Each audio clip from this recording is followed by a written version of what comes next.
Hey everybody, welcome to the Hops and Grain booth. Um, in normal years, I wouldn't be able to be behind the booth serving this beer for you. We have some fantastic volunteers um, getting these fresh, tasty beers in your glass. And I'd be standing on the other side of the booth, hanging out with you, enjoying those beers. But we're doing this virtually, so figured why not try to recreate a booth for you and maybe sample through a few of the beers that we would otherwise have pouring in our booth. So, without further ado, sorry, intro. My name's Josh Hare. I'm the founder here at Hops and Grain Brewing. And in front of us, we've got 4 beers that are currently available. Selfless plug here. Our tap room is open on a daily basis, selling beer to go or beer to be consumed on our patio.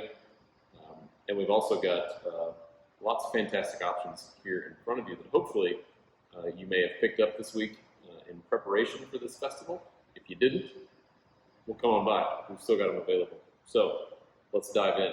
We have 4 beers, as I mentioned. 2 of these beers are from what we call our Volumes of Funk series, which is a series of beers that spend quite a bit of time aging in American oak foeders. The 2 large tanks that you see directly behind me are full of aging beer, and these 2 samples in particular spent just over 18 months aging in those oak vessels with some wild yeast and bacteria, and then we would transfer them out, blend them.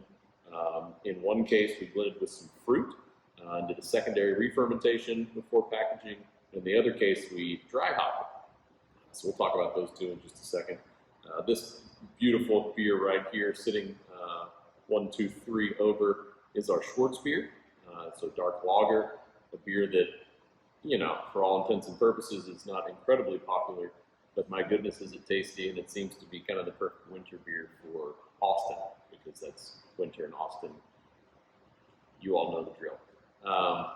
And then over here on our far left is our Walk in the Park Hazy Pale Ale, a beer that I have become incredibly fond of over the past year and a half, that we have been really putting a lot of efforts into making it a fantastic pale ale.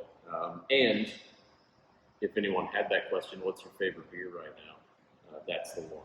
So let's dive in real quick. We're going to start over here with the Hazy Pale Ale that we were just talking about. Walk in the Park. It's grain bill full of Pilsner malt, lots of flaked oats, some flaked wheat, just a touch of Vienna. And overall, the beer's made to just be enjoyed. It's a 5% hazy pale ale, packed full of Citra and Mosaic hops, and really is just, like I said, a beer meant for enjoying any time of day,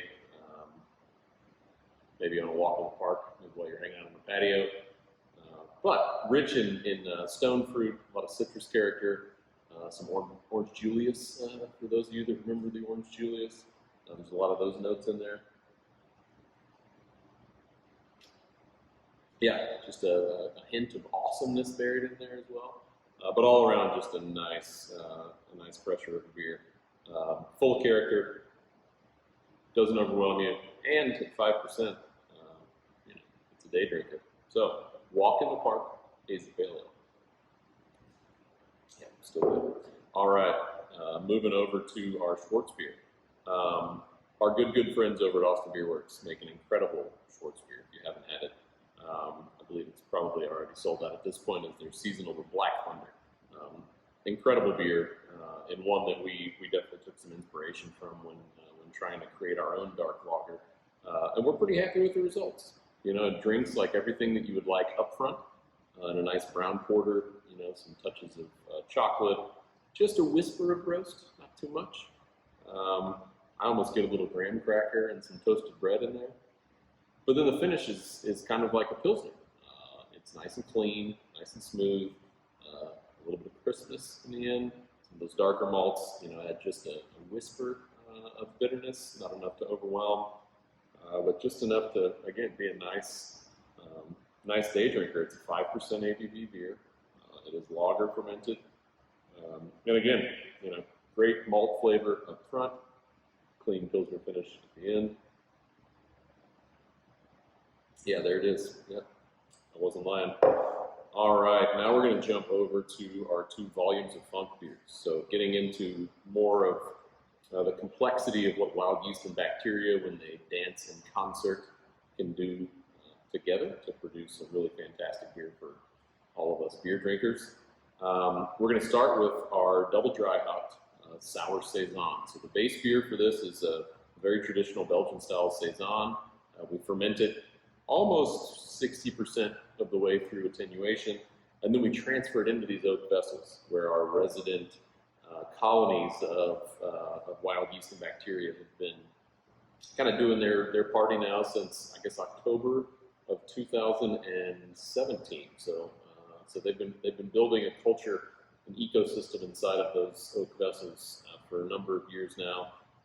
And the result for us is a really beautiful sour base that we can then take and do all kinds of things to. We can add fruit to it, we can dry hop it, we can blend it in bottle condition, all things that we've done in the past, and for the most part, they've only really been sold through our tasting room. So another reason to get out and visit your local brewery. We'll start with the double dry hop version. So we use 2 different hop varieties, one Cashmere and another one called Meridian. And so the whole intent here was to try to bring some coconut and almost tropical flavors into a beer that already exhibits some really neat oak characteristic, which will come off kind of in a vanilla coconut kind of way, and then some of the funkiness from the Brettanomyces strains that are very active in there. Give you a little bit of that kind of barnyard funk, but in a pleasant way. And the dry hopping adds some citrus. It adds some nice kind of herbal tea notes to it. And it's a fairly tart beer. It's down in the low 3s in terms of pH, if you're into the pH scale. But otherwise, just a really pretty, clean. If you like IPAs and you like sour, there's a really nice harmony at play with this beer.